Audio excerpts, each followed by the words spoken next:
Gracia y paz, saludos y grandes bendiciones para todos mis hermanos y mis hermanas del canal En Defensa de la Fe.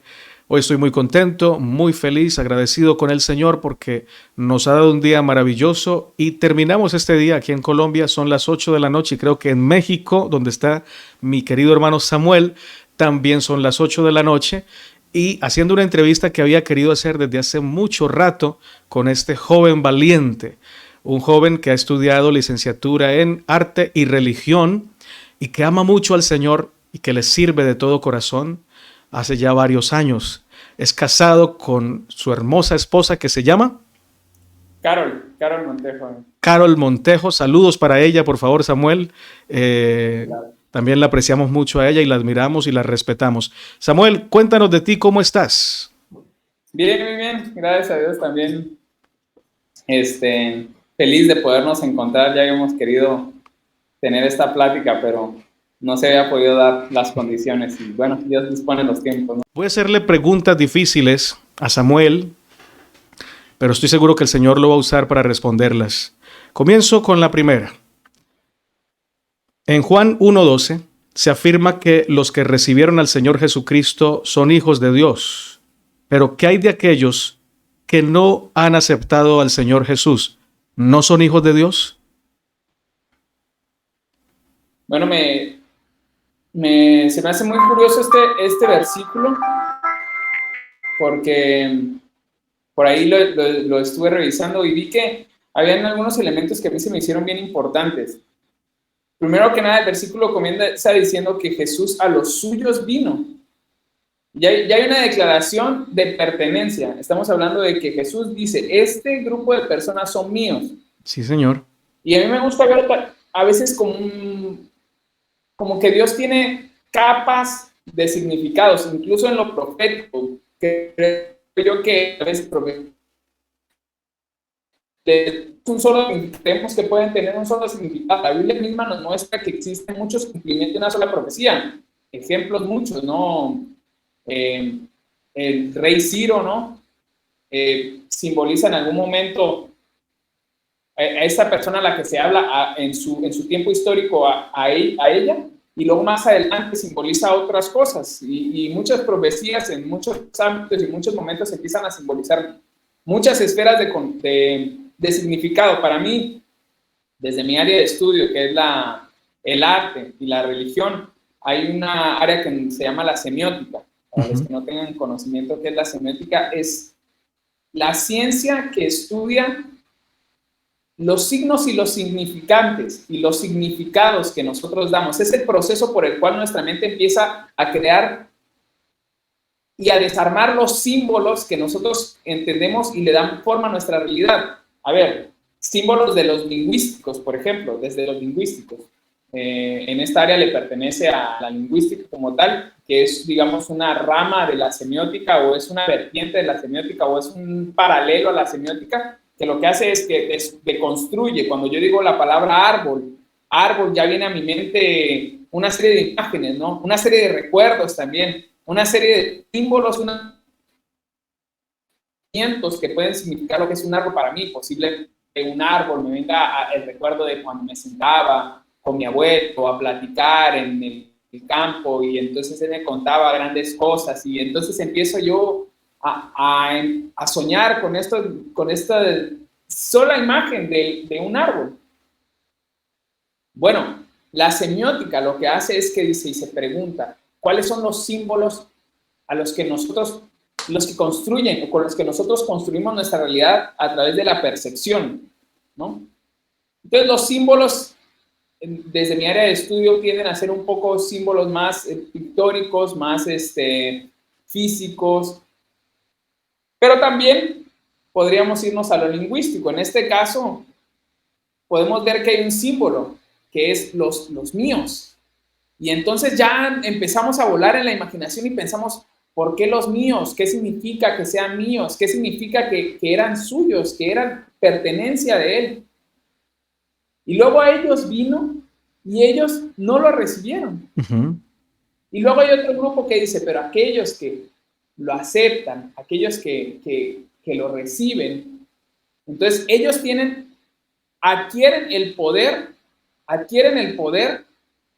de ser llamados hijos de Dios. Y hay una cantidad inmensa de significados ahí, que podríamos irnos palabra por palabra y pensar, para nosotros, ¿qué nos proyecta y qué les proyectaba a ellos en la realidad en la que ellos estaban, en su cosmovisión, en su contexto, en su realidad? ¿Y qué significaba para ellos estas palabras? Para ellos me refiero para el grupo al que fue escrito en primer lugar. Uh-huh. ¿Y qué significa para nosotros en nuestra realidad del siglo actual, del 2022?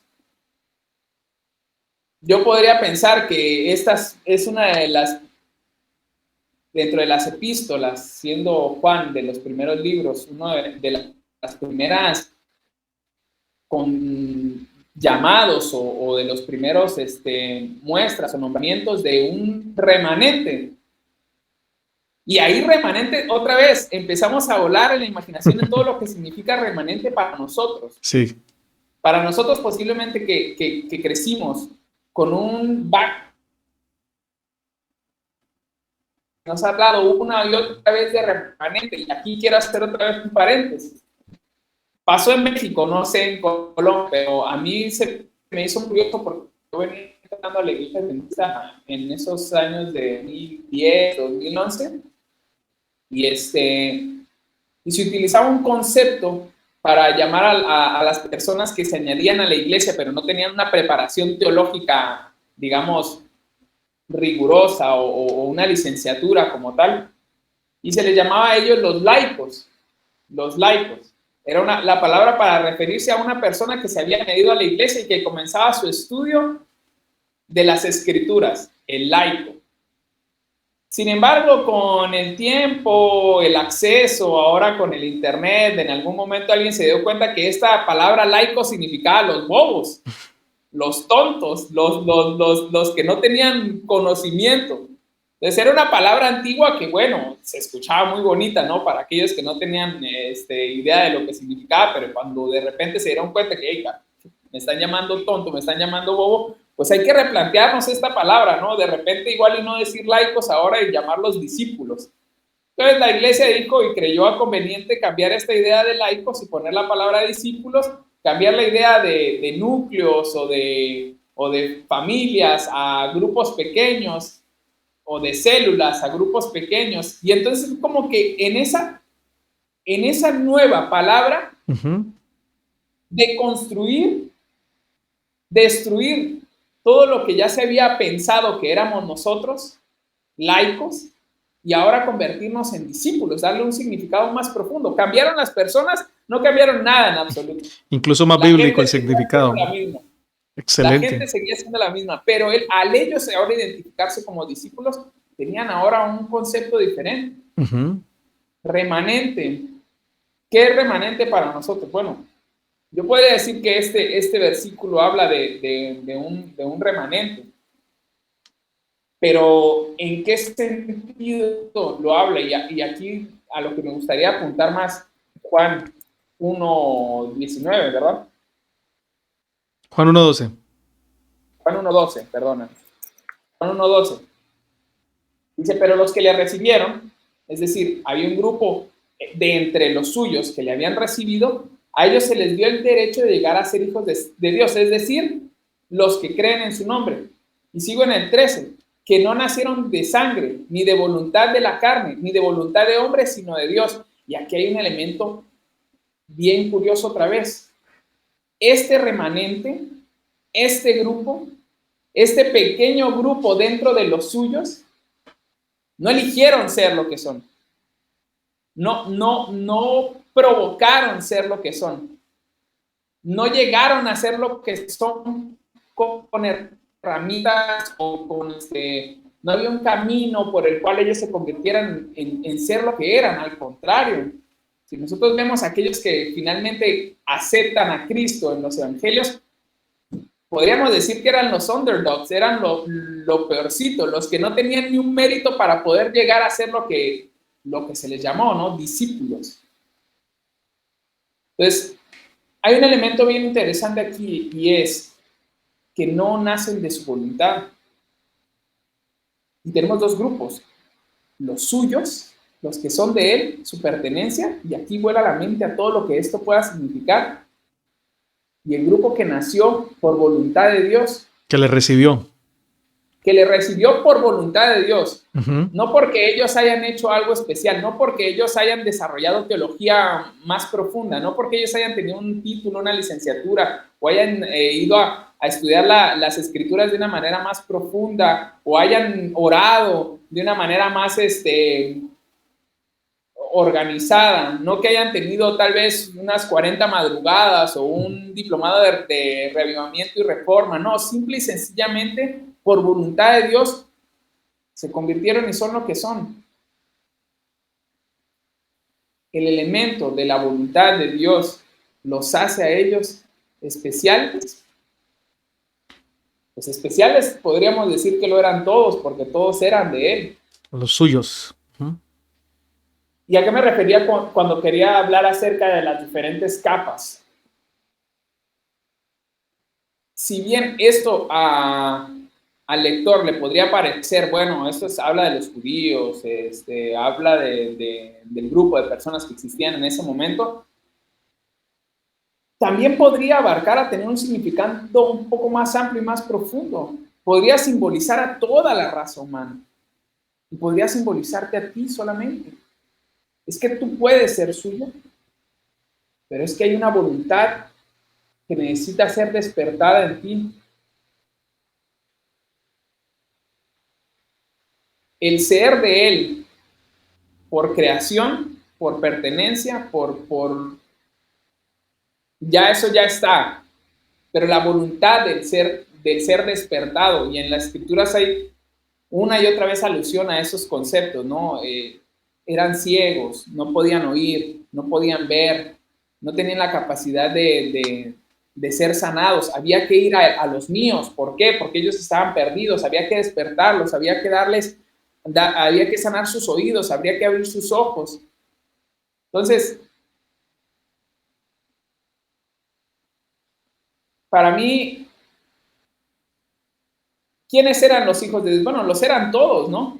La misma palabra lo dice, todos eran los hijos de Dios, pero aquellos que fueron despertados recibieron el poder, la potencialidad de ellos mismos sentirse hijos de Dios. No es que no lo fueran antes, es que ellos no tenían el poder de llamarse a sí mismos hijos de Dios, pero al ser despertados, entonces entienden, abren los ojos y dicen, wow, soy hijo de Dios. Qué lindo. Se dan cuenta que son hijos de Dios. La única diferencia entre uno y otro es esa voluntad de Dios. Interesantísimo. Entonces, todos somos hijos de Dios, según tu respuesta. Pues por pertenencia, yo digo que no habría ni cómo negarlo. Si la fe nos permite creer que existe un Dios que creó el mundo, todo aquel ser creado pertenece al Creador. Yo como Excelente. artista hago una obra de arte y la pinto. Es mía. Bueno, yo la pinté. Si lo hubiera pintado otra persona, pues no podría yo llegar y decir es mía, pero yo la pinté, es mi creación. Así es. Por creación, somos de Él. Aleluya. Efesios 4:6 dice un Dios y Padre de todos, el cual es por todos y en todos. Excelente respuesta, Samu. ¿Quieres decir más sobre ella o te hago la otra? No, yo creo que Ahí hay quedaste. bastante por dónde seguir por ahí. Oye, pero me gusta mucho eso, la ilustración de la pintura, devastadora, poderosa. La pintaste tú, es tuya por creación. Somos de Dios porque Él nos creó. Lindísimo, profundo y porque nos ama además. La Biblia enseña, esta es una pregunta, que pocos se van a salvar o que todos seremos salvos. ¿Qué crees tú? ¿Qué enseña la Biblia? ¿Cuál de esas dos? Bueno, la Biblia enseña primero que nada que hay un deseo del Creador de salvar a todos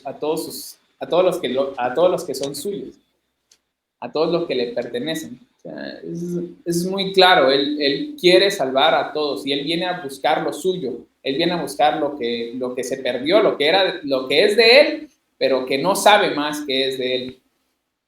Vuelvo a tomar un poquito de la ilustración de la pintura. Yo puedo crear una escultura y por ahí un relato. La verdad no lo he no lo he buscado, no he visto qué tan cierto es, lo creo, lo he escuchado varias veces, pero en algún momento Miguel Ángel, si mal no recuerdo, al parecer hizo el Moisés, hizo la escultura del Moisés, una escultura en mármol preciosa, preciosa, es un Moisés, y la capacidad técnica de estos maestros del arte en aquellos tiempos, yo creo que no tenían tanto en qué distraerse, era genial, era asombrosa. Sí. El realismo que ellos podían alcanzar con sus manos, con un cincel sobre una piedra, tallar una imagen que representaba a la perfección el cuerpo humano. Hay unas esculturas que incluso se ve el músculo, la piel, cómo se moldea al contacto de la mano de otra, porque estas a veces están en movimiento o accionando una con la otra. Detalles. Moisés está ahí sentado, estoico, fuerte, como él imaginó que Moisés tenía que ser, ¿no? Y él hace Moisés y lo hace con la mayor perfección que él logra, y entonces lo ve y se enoja, lo ve y dice, es que tú eres perfecto, y le grita, ¡habla! No podía hablar porque por más que era perfecto, no tenía la capacidad de hablar. Hay que despertar la capacidad de buscar a Dios, hay que despertar la capacidad de querer a Dios, hay que despertar la capacidad de ver a Dios, hay que despertar la capacidad de oír a Dios, y ese despertar, desgraciadamente, no se puede cobrar, no se puede conseguir. A mí me interesó mucho antes de haber incursionado en las escrituras, ideas sobre lo místico, lo supremo, el conocimiento que trascendía, ¿no? Lo trascendental, lo sublime. Y en algún momento la magia, ¿no? Se podría decir la magia. Y después en las escrituras vi a un personaje que a mí me llamó mucho la atención, que se llamaba Pedro el Mago, no sé si recuerdas a Pedro el Mago. Simón. Pedro el Mago tenía un problema. El problema de él era muy grande, porque pues él fungía como mago en la ciudad donde él vivía, y la gente lo consultaba por su conocimiento, por su sabiduría, por su capacidad. La palabra para mago, y abro el paréntesis ahí, que una de las cosas que encontré muy interesante es la palabra de farmaqueia. Farmaqueicos eran los magos, los farmaqueios, que hoy en día es de donde deriva la palabra fármacos, que es lo que aún muchos practicantes de estas artes usan para poder alcanzar estos niveles. Pues estos niveles, ¿no? O trucos tal vez, o verdades, o accesos. Y Pedro el Mago vivía ahí en su localidad, y él era muy feliz siendo el mago de su localidad. Él vivía muy bien de eso.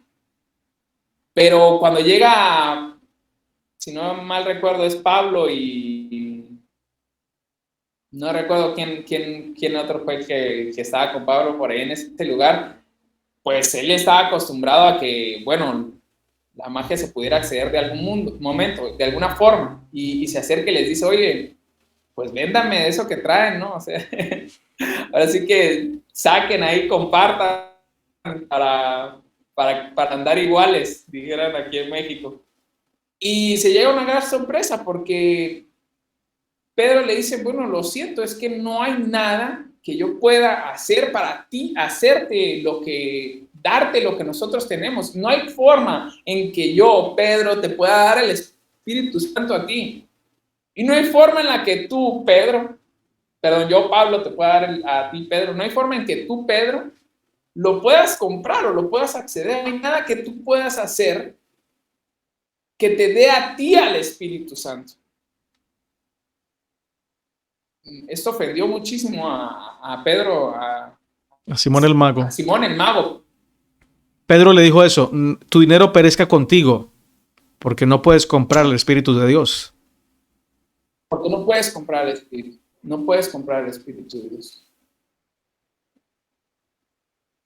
Entonces, hay un deseo de Dios por salvar a la humanidad.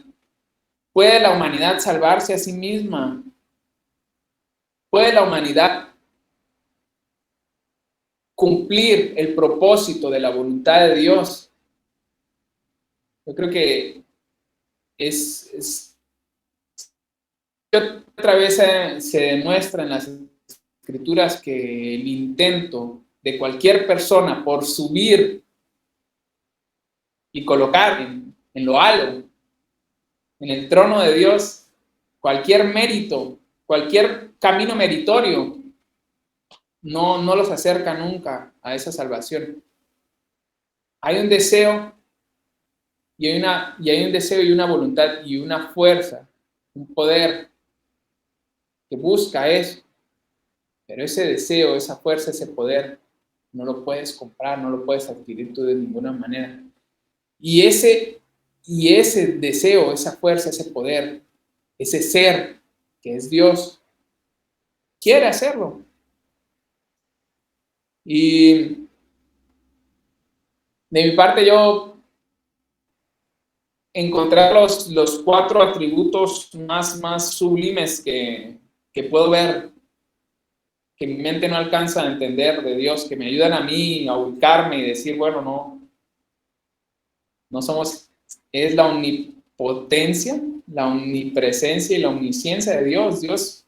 Dios puede todo. Amén. Ahora lo curioso es que si Él quiere y Él puede, pues ¿qué lo detiene? ¿Qué lo detiene? Buena pregunta.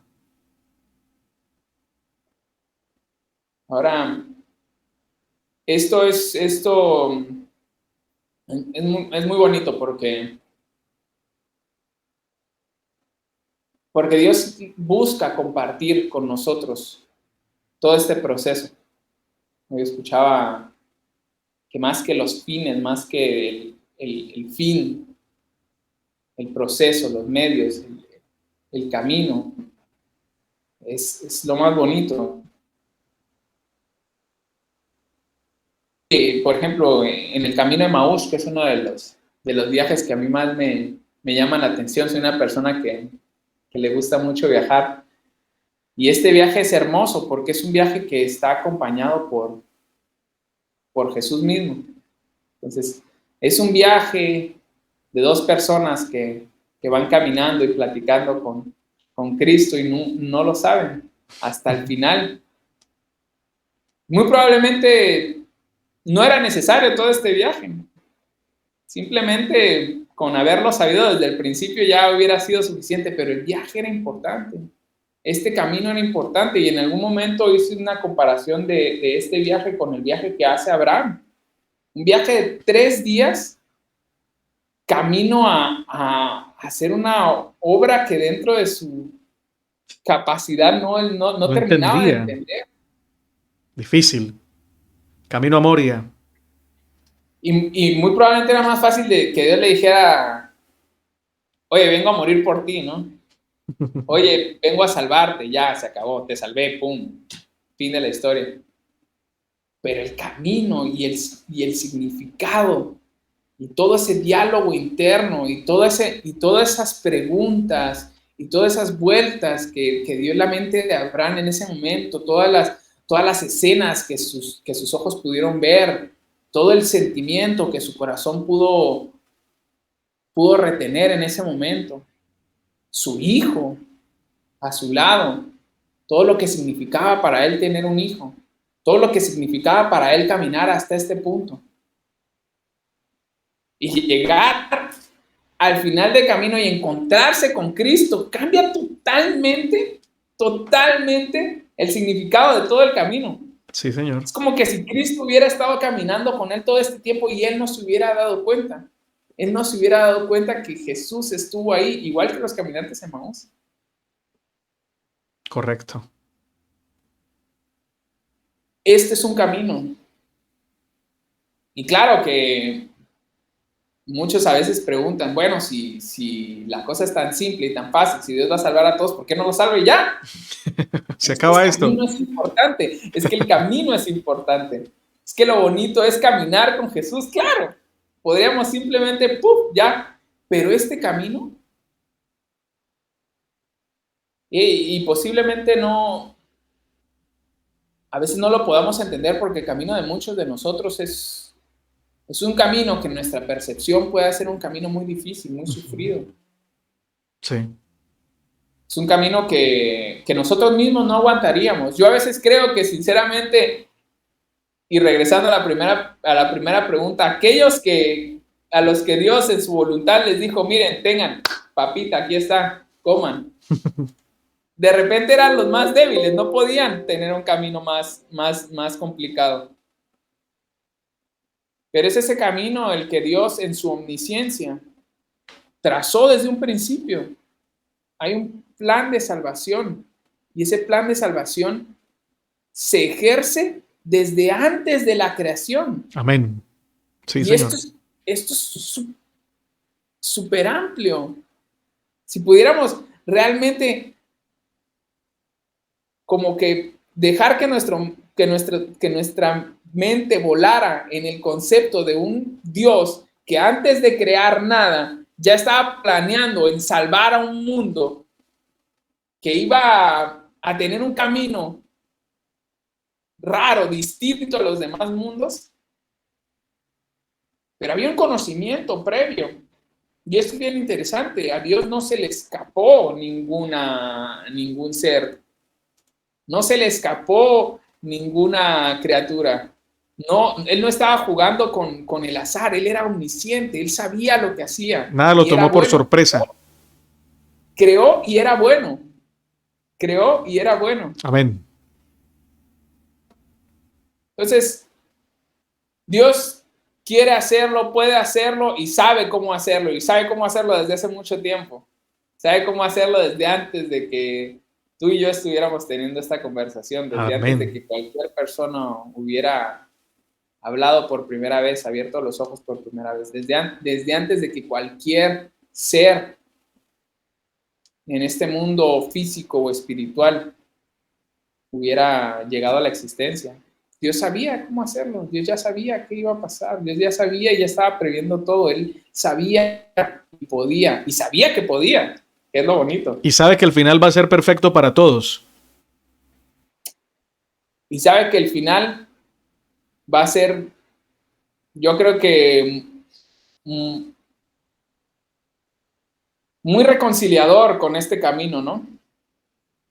Este camino de Abraham que O de llevamos a Maús.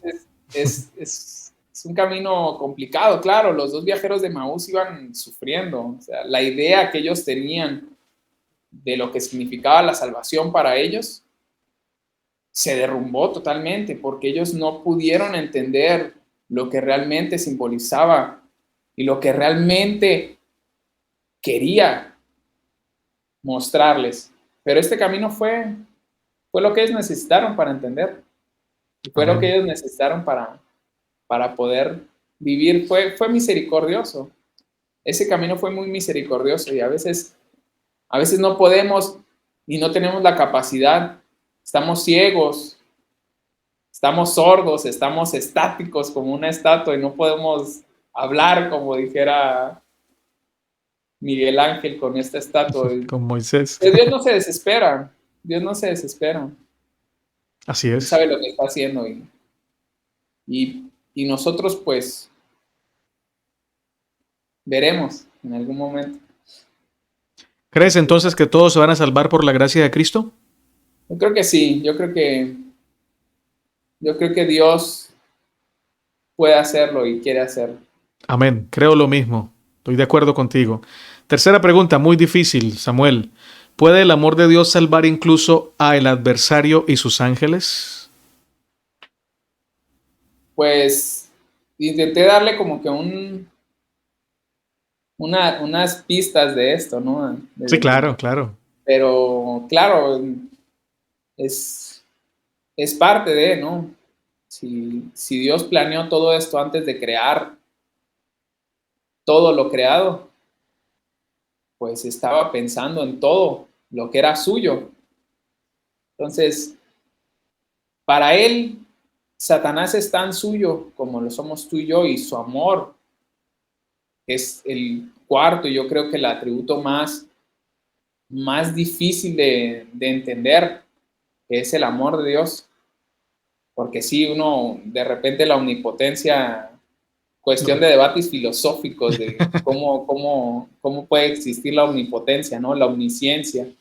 Pero de repente no nos cuesta tanto entender qué es un Dios omnipotente, qué es un Dios omnisciente, qué es un Dios omnipresente, pero entender el amor de Dios a esa magnitud, entender que Dios ame tanto a toda su creación, que sea capaz de haber ideado un plan tan perfecto que pueda salvar incluso a la primera persona que se rebeló o que se perdió, que se cegó, que perdió su capacidad de ver. Sí, Dios quiere hacerlo. Dios quiere hacerlo y Dios puede hacerlo. Decir que no es como decir que el pecado de Satanás es más grande que el amor de Dios, me parece a mí. Pero hay alguien que dice, bueno, ¿y si Satanás no quiere? Pues yo creo que ese es el problema el problema mayor del pecado. Que el pecado te ciega, el pecado te inhabilita, o sea, y a un punto de inhabilitarte totalmente hasta el punto de la muerte. O sea, no hay ser más inhabilitado que un muerto. Uh-huh. De repente nosotros acá, mi esposa es médico y hemos tenido casos pues, difíciles en donde alguna persona llega ya en condiciones en las que no podemos hacer nada, y me ha tocado a mí tener que ayudar a los familiares que obviamente no pueden mover ni siquiera un dedo en ese momento con el dolor desgarrándolos, pues tener que ser yo los brazos que carguen el cuerpo para moverlo de un lugar a otro. Impresionante. Entonces, el peso de una persona que ha fallecido es mucho mayor del peso de una persona que todavía puede accionar su musculatura.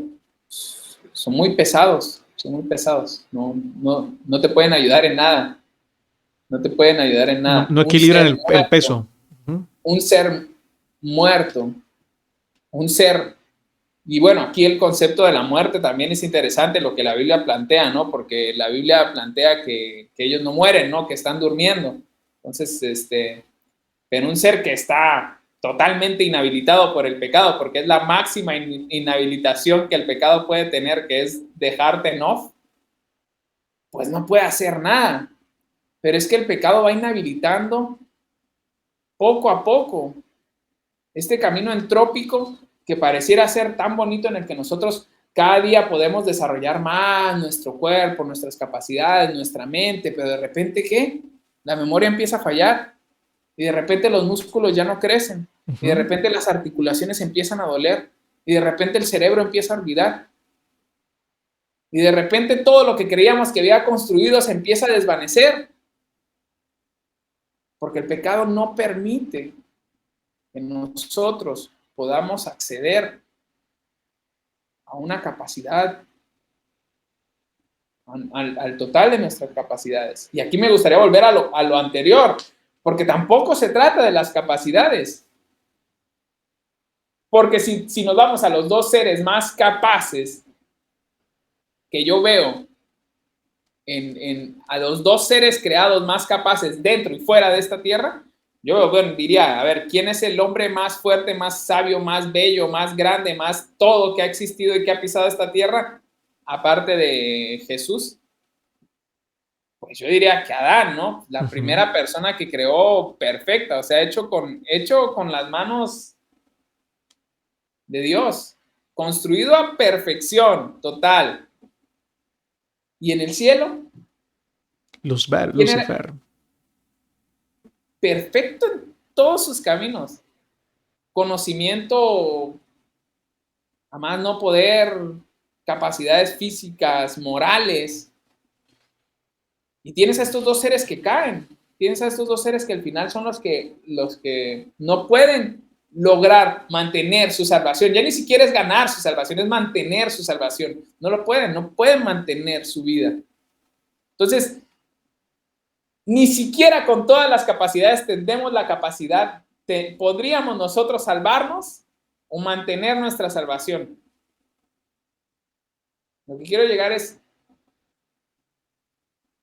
para que alguien sea capaz, para que se ejerza la salvación en una persona, tiene que obrarse por voluntad de Dios.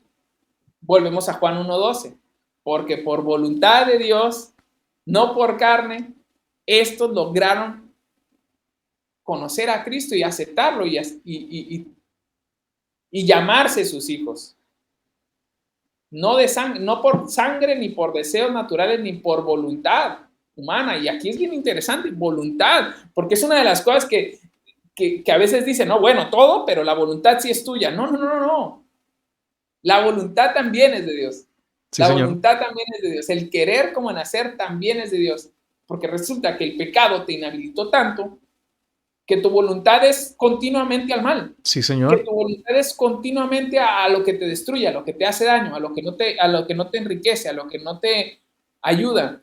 Tu voluntad está totalmente subyugada y esclavizada. Por eso es que necesitas un libertador. Un esclavo no tiene la capacidad de elegir sobre su vida. A ver, digamos que vámonos otra vez a la semiótica. Piensa en un esclavo y luego piensa en un esclavo de vacaciones. Un esclavo no puede elegir otra cosa más que servir a su amo de acuerdo a como su amo le dice. Y vámonos a la esclavitud, vámonos a las peores imágenes que se nos puedan ocurrir de la esclavitud en esta tierra y pensemos qué libertad tenía el esclavo para con su propia vida. El esclavo no tiene libertad. Satanás está esclavo de su pecado. Y todos los que han caído bajo esta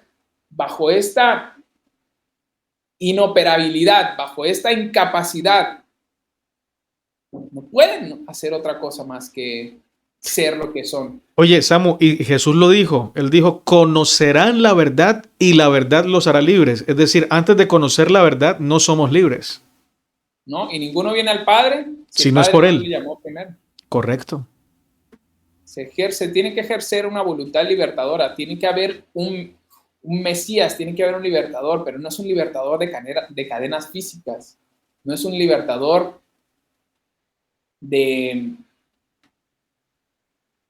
no es un libertador material, es un libertador a nivel espiritual, de voluntad, que obviamente todo eso produce en la persona que se ha libertado, pues acciones que antes como esclavo no podía realizar, pero cuando a un esclavo se le daba libertad, el esclavo entonces ahora podía hacer aquello que antes no podía hacer. Un esclavo no tenía la capacidad de comprar, de salir, de viajar, de tener a veces familia. De hacer lo que quería. Le tocaba hacer lo que el amo dijera. Claro. Entonces, cuando al esclavo se le libera de sus cadenas de esclavitud, entonces ahora tiene la capacidad de obrar aquellas cosas que antes no podía. Pero el esclavo no se libera a sí mismo. Tiene que haber una fuerza superior. Incluso en la historia, pues la colectividad, ¿no? Porque no fue un esclavo el que liberó a todos los esclavos del mundo, ¿no?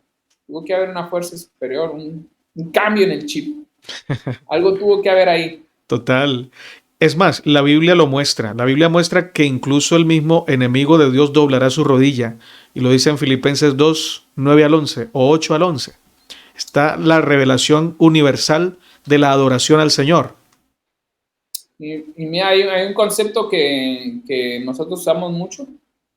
Y me refiero a nosotros, a la iglesia a la que he pertenecido mucho tiempo, que es la iglesia adventista, que es el concepto de la no reversibilidad, creo que por ahí va, del no regreso, del llegar a un punto no retorno, llegar a un punto en el que no se puede más ser otra cosa que lo que es. Claro, obviamente Satanás no puede dejar de ser lo que él es, y no puede cambiarlo. Y en esa línea, pues ninguno de nosotros podemos dejar de ser lo que somos. Pero hay una voluntad que puede hacerlo, una voluntad que puede liberar, hay una voluntad que puede transformar, hay una voluntad que puede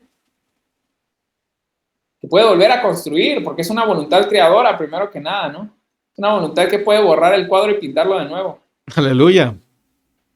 Es la voluntad perfecta del Señor. Y yo creo, Samu, que Dios no hubiera creado a una criatura que Él no pudiera rescatar. Por eso estoy de acuerdo contigo en creer que Dios puede conquistar el corazón del adversario y de sus ángeles y transformar ese corazón, restaurar en ellos lo que se perdió. Ese es su deseo. Y ese es el poder del amor y el poder del perdón. O sea, qué gloria terminar esta historia del paréntesis del pecado con una reconciliación a esa alta escala. Gloria a Dios por eso. Qué gloria de poder redimirlo, ¿no? Ajá. O sea, esa palabra, ese concepto también es hermoso. Redención es rescatar aquello perdido, aquello inusable, aquello que no sirve, aquello que no tenía valor, y darle un nuevo valor, y darle un nuevo uso, y darle un significado nuevo. Es darle un nuevo significado a aquello que no tenía ya un significado, es hacer maravillas con la basura, es sacar oro del fuego. O de un metal que aparentemente no tenía oro, pero Dios lo puede sacar. Gracias, Samu. De acuerdo contigo completamente. Vamos adelante porque estás cansadito, ya está tarde en la noche. Eh, ¿Cómo conociste al Señor Jesucristo? Bueno, aquí me pasó un poquito lo que el versículo, ¿no? No hubo en mí ningún deseo de encontrarle, no hubo en mí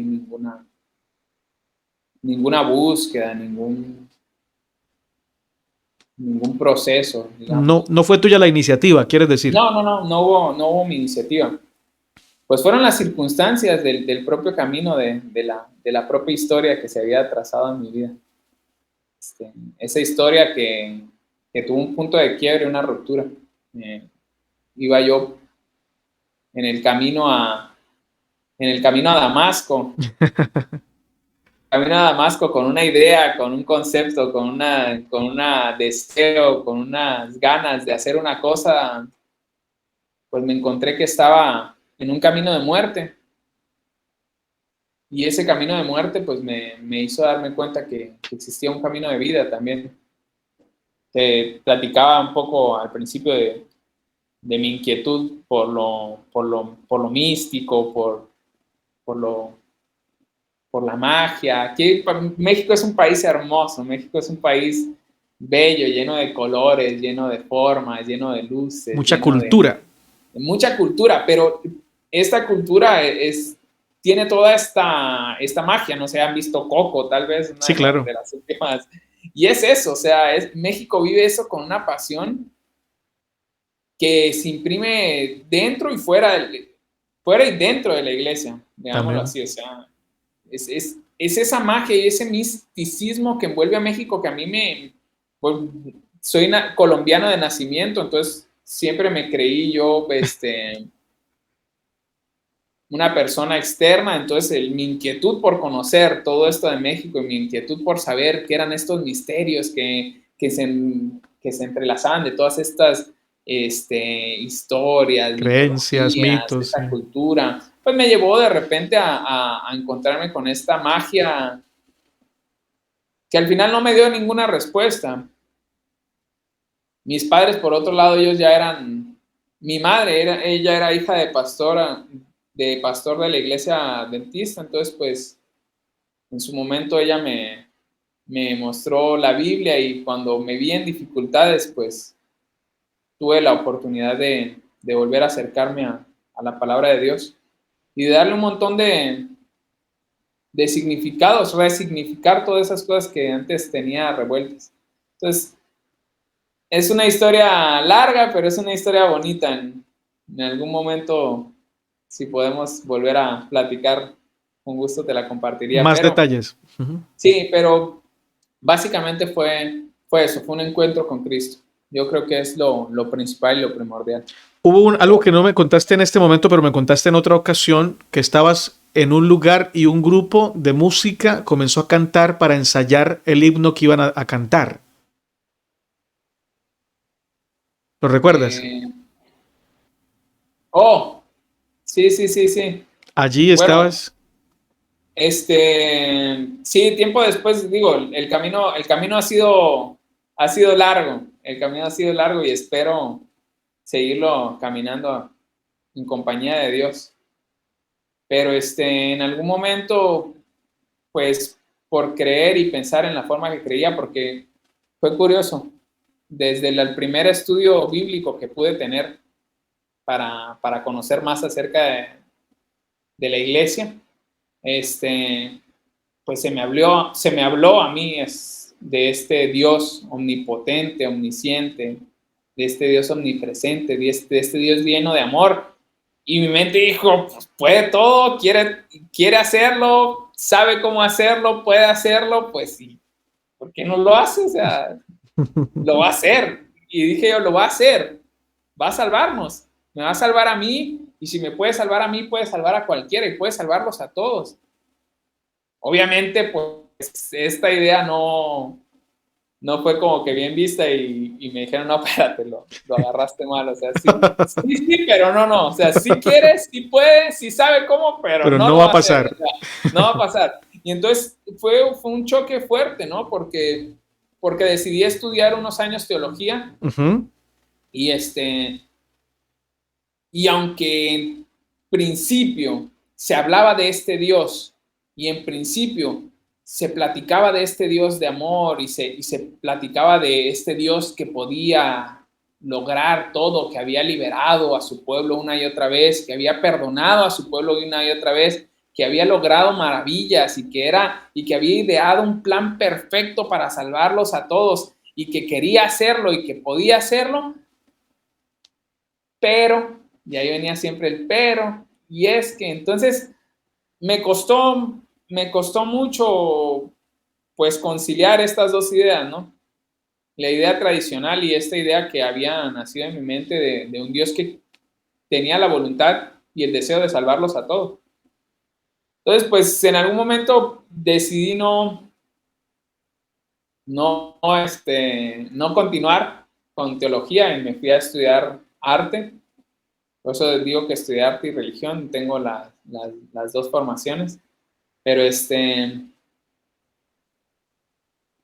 pero en ese periodo de salirme de estudiar teología, dije, bueno, ¿y qué si ahora vuelvo otra vez a agarrar estos conceptos de antes, ¿no? Esta magia de antes, esta farmaqueia de antes, para los que han llegado hasta acá desde el principio de la plática, esta farmaqueia de antes, pues, ¿qué pasaría ahora desde esta base de conocimiento y desde este nuevo conciencia?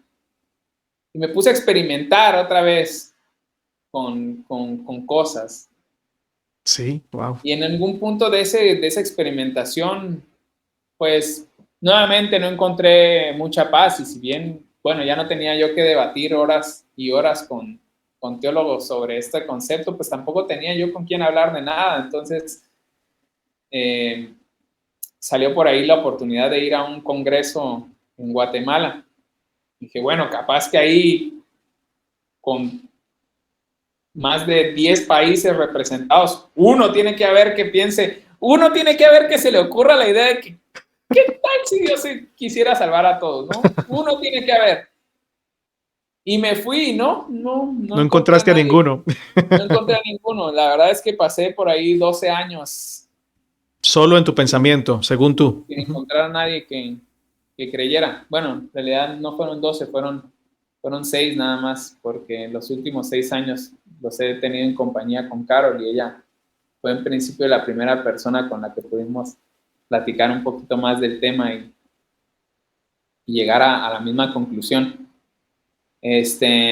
Pero sí, eso a mí me golpeó bastante fuerte, o sea, el creer que en algún momento, como Elías, decir, Señor, estoy solo aquí Y hoy en día, que Dios me diga, no, para nada, no estás solo, hay muchos más que tienen que tienen este pensar, que no han visto un Dios Baal, sino que han visto un Dios Jehová, que han visto un Dios de amor, que no tienen un Dios que no es poderoso, que no es omnisciente, que no puede todo, que no quiere hacerlo. No es un Dios con D minúscula. Hay muchos que todavía están adorando al Dios verdadero. Y en ese momento, en aquel momento en Guatemala, cuando me sentí totalmente solo y me sentí decaído, por ahí estaba yo en el backstage del Congreso, porque siempre he sido como de mucha facilidad de habla y a veces eso me deja moverme por lugares donde a veces no tendría acceso si no fuera por esa capacidad persuasiva. Pues estaba yo por ahí en el backstage con toda la gente que estaba participando del programa y no con los 10,000, 15,000 que estaban expectándolo. Y estaba un grupo de jóvenes ensayando un canto que en aquel momento me recordó del viaje. Y la canción dice en inglés, bueno, traducida en español dice: nadie dijo que el camino iba a ser fácil, pero Dios no te trajo aquí para después dejarte. Dios no te llevó tan lejos para después abandonarte. No hemos caminado este viaje de Emaús solos. Jesús ha venido a nuestro lado. No hemos caminado este viaje a Moria solos. Jesús ha venido a nuestro lado. Amén. No hemos andado por este caminar que fue escrito en la eternidad, como dice el Salmo 139, mi salmo favorito. En tu libro fueron escritas todas estas cosas para después se cumplieran en mí, ¿no? Dios había trazado este camino desde antes. Dios había trazado este camino desde antes de empezar la creación y Dios había dicho a Natanael va a ser así, van a ser aquí, van a nacer en esta familia, van a nacer en este país, van a nacer en este tiempo específico de la historia.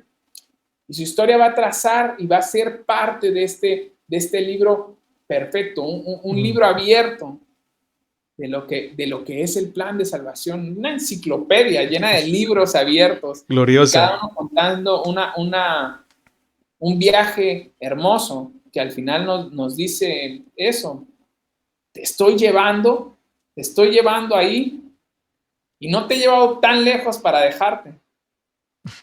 Bueno, en aquel momento creí que tenía que seguir confiando en el camino. Tenía que seguir confiando en la persona que estaba al lado mío. Y el Señor ha sido bueno con nosotros. ¿Lloraste ese día cuando escuchaste la canción? ¿Te quebrantaste? Sí, soy una persona muy sensible. Y hay momentos en los que de repente pareciera ser que Dios está cantando en armonía con todo lo que está pasando alrededor de mí. Y en esos momentos, pues las fibras de mi corazón siempre se quiebran. Yo creo que es parte también de por qué soy una persona que tiene esa inquietud por lo estético. Gracias, Samu. De hecho, antes de hacerte la última pregunta, cuando estaba yo a punto de tomar la decisión de decir lo que dije públicamente en el canal, me faltaba un detalle. Yo siempre le dije a Samu, porque hablamos bastante durante varios meses, le decía, yo creo en esto desde hace muchos años, pero nunca lo he encontrado en la Biblia. Yo decía, no está en la Biblia. Y él siempre me decía, sí está, búscalo. Sí está, búscalo. Siempre lo decías cortante y sonante. Pero ese día yo te dije, bueno, pero ¿cómo solucionas tú lo de Sodoma, Gomorra, el diluvio? Y tú me dijiste algo que, ¡pum!, iluminó algo en la mente. Dijiste, sencillo, Dios les dio descanso, los mandó a dormir. Yo dije, oye, qué belleza. ¿Y por qué me sonó? ¿Por qué me hizo clic? Porque a veces mis niños en la noche están muy cansoncitos, muy inquietos. Y mi esposa y yo tenemos que mandarlos a dormir. Se van a dormir. ¿Y por qué no ver esa imagen en Sodoma, en Gomorra, en el diluvio? Y entonces allí a mí me llegó la idea de, oh, si está en la Biblia, o sea, Dios es amor. Ellos no podían hacer nada para que Él los dejara de amar o para que Él perdiera la paciencia, pero ya, aunque los dejara mucho tiempo, ellos iban a seguir portándose mal y les dijo, vea, ¿saben qué? Duerman porque va a llegar un momento mejor, el juicio. Ahí yo los conquisto a ustedes y los pongo en el lugar donde deben estar. Ahí resolví eso. Y te lo agradezco públicamente por haberme dicho esa frase corta pero poderosa. Y sabes, Nata, a veces el camino se torna demasiado difícil. A veces el camino ya empieza a doler en nuestros huesos, en nuestros pies. A veces ya el camino y empieza a ser pesado para este ser que se ha destruido y se ha lastimado por tanto tiempo. A veces este camino se vuelve duro en un momento ya insoportable. Hace unos meses tuve la plática con mi abuelo y mi abuelo estábamos recordando de mi tío William. Él había sufrido mucho con un problema de alcoholismo fuerte que él nunca había podido vencer. Era un problema que ya le afectaba a nivel físico. Las personas que consumen alcohol, desgraciadamente, el cuerpo después se empieza a crear cierta dependencia en la sustancia que no permite que ellos puedan dejar de consumirla. Ya incluso llegan a un punto en el que si dejan de consumirla, mueren. Uh-huh. Es algo que a veces no podemos entender, pues que estamos en el otro lado de la moneda, ¿no? Pero es una dependencia total y tan física, tan arraigada en el cuerpo, que el desprender el alcoholismo significa la destrucción. Entonces, mi tío William ya llevaba muchos años caminando un camino que se había hecho cada vez más difícil para él. Podría ser por la multitud de sus contrataciones o por lo que nosotros querramos, ¿no? Circunstancias que tal vez lo orillaron a eso. Soy una persona que cree mucho en el determinismo, porque creo que Dios determinó un plan para nosotros, pero este plan y este camino que él tenía ya le era complicado y le era pesado, y mi abuelo me compartió algo que para Carol también fue muy revelador, muy fuerte de entender, y es que él dijo, en algún momento lloré y dije, Señor, ¿le arrancas esto? O por favor, permite que él descanse. Permite que él descanse. Entonces, claro que para nosotros el descanso no es natural tampoco, porque quisiéramos todos ser niños eternamente y no envejecer, no enfermar y no morir. Claro, pero desgraciadamente, pues la ley es la entropía, está en nosotros, ¿no? Y Dios nos libre de alcanzar a vivir más de 100 años, porque de ahí en adelante la vida duele y la vida pesa. Entonces, hay un acto de misericordia ahí que nosotros no podemos entender desde nuestra capacidad limitada y es que a pesar de este encuentro y a pesar de esta voluntad que decide empezar a transformarnos y decide empezar a despertarnos, bueno, a mí hoy en día se me hace realmente una promesa el pensar que yo pueda pasar la eternidad descubriendo lo bonito del viaje, ¿no? Todas aquellas cosas que yo no pude entender en algún momento y decir, vuelta atrás y mirando atrás, wow, yo no lo había pensado de otra manera diferente. Es que realmente tu plan era perfecto. Amén. Es que realmente lo que tú pensaste en el principio y desde antes de la creación, realmente la forma en la que tú y en tu capacidad dijiste, esto va a ser así y así y así, y va a realizarse de esta y esta y esta manera, y va a irse desenvolviendo y va a irse desarrollando, y van a ir ellos caminando por estos caminos, al final nosotros vamos a decir, ¡wow! Fue perfecto, realmente fue perfecto. Justos y verdaderos son tus caminos. Justos y verdaderos son tus caminos. Y en ese momento, es imposible no no querer dar gloria, alabar. Es imposible no querer rendirse totalmente a este ser que sobrepasa cualquier entendimiento. Aleluya. Gloria a Dios. Samu, para dejarte descansar, última pregunta, como un bonus.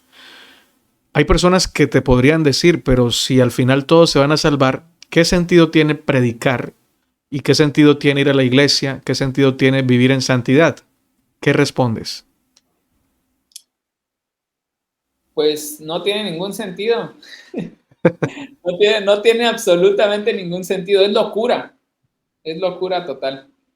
Es locura total. Pero es que una persona que ha vivido esclava por tanto tiempo, nada, mira, yo son pocas y contadas las veces que he tenido la posibilidad de ir a Colombia.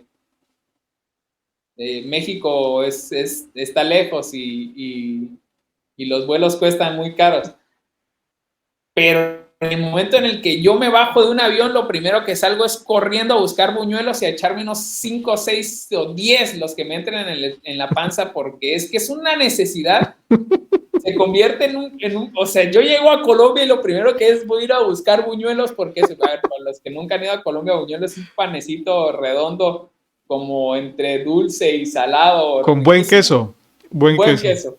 Y a mí me encanta, pero no tengo la oportunidad de comerlo. Aquí en México no se hace. No hay la masa, y ahorita que ya hay la masa, tampoco hay el arte de hacerlo, porque es todo un arte hacer buñuelos, y sus tiempos y sus formas y su mística también detrás del buñuelo.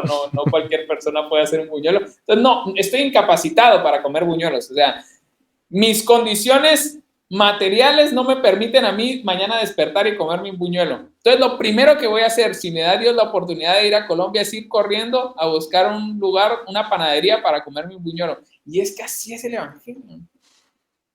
Es que estás tan imposibilitado de tener una plática profunda, de mostrar una alegría tan sublime y de encontrar una calma tan llenadera, que cuando se te da, Nata, cuando se te da la oportunidad, cuando lo material, cuando las cadenas se rompen y cuando tú tienes la capacidad, porque se dan las circunstancias de hacerlo, lo único que puedes es hacerlo porque es lo que has querido todo el tiempo. Entonces, no hay una razón, hay un deseo que no se puede contener, porque es un deseo que es una llama ardiente desde el centro, que empieza a consumir las fibras y las cadenas del pecado y empieza a crear libertad y ganas de hacerlo, ¿me entiendes? De hacer el bien, no puedes contenerte de hacer el bien. Qué lindo. Es que se da, simple y sencillamente. Obviamente esto es locura y esto no tiene ningún sentido. Sí, porque por ejemplo tú crees que todos se van a salvar y eres fiel a Dios, eres fiel a tu esposa, vas a la iglesia, te congregas, predicas el evangelio y lo haces porque te nace de corazón ya que Cristo te ha libertado. Esa es tu respuesta. Sí, hay muchos conceptos ahí que intenté lanzar, ¿no? Sí. Fuego, cadenas, Que se rompen. libertad, ¿no? Libertad. La libertad, que es uno de los atributos que tanto decimos tener, y es que depende de muchas condiciones, el que yo quisiera ir a Colombia mañana, no puedo. No, pues no puedo, no tengo ni el dinero, ni el tiempo, ni la forma, y uno está condicionado a las cosas que la vida te da, podemos decirlo de esa manera. Entonces, el que yo sea lo que soy no es más que una respuesta de lo que estas condiciones así proveyeron para mí. O sea, si yo pudiera, y es que más bien, no puedo gloriarme de nada de lo que soy, porque este cuerpo yo no lo hice, esta vida yo no la creé, estas condiciones yo no las puse. El que yo viva, el que yo haga, el que mañana el sol alumbre o no alumbre, el que mañana mi mente funcione o no funcione, el que mañana mi corazón se detenga o siga latiendo, el que mañana yo tenga el deseo de hacer o no tenga el deseo de hacer, es total dependencia de Dios. Total dependencia de Dios. Entonces, decirte que soy una persona, simple y sencillamente soy lo que Dios quiere que sea.